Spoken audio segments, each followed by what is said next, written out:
Mon truc pour faire des textures de poils et de cheveux, premièrement, la sélection d'aiguilles est super importante. Plus on veut aller vers un cheveu ou un poil qui est long, plus on va y aller vers une grosse aiguille. Donc, on va commencer avec les Magnum. Si on veut aller vers une des plus grosses aiguilles que je vais utiliser pour faire tout ce qui est texture.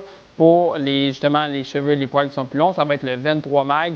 Après, je vais descendre jusqu'à du 7 mag pour des poils qui sont plus courts. Et pour tout ce qui est vraiment petits points, poils ou cheveux très ras, ça va être plus vers un round shader où ça va être une texture plus en petits points. Au niveau de la technique utilisée pour faire ce qui est cheveux et poils, on va vraiment y aller avec une technique de type pendule avec l'aiguille qui est complètement de biais pour aller reproduire la texture des petits poils.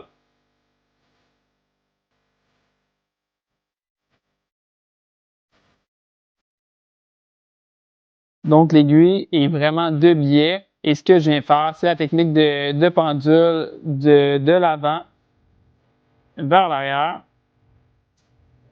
Et ce qui est super important de se rappeler, c'est qu'on ne veut pas avoir toujours le même coup d'aiguille, la même distance qui est parcourue pendant qu'on fait notre mouvement. On veut créer une espèce d'inconsistance.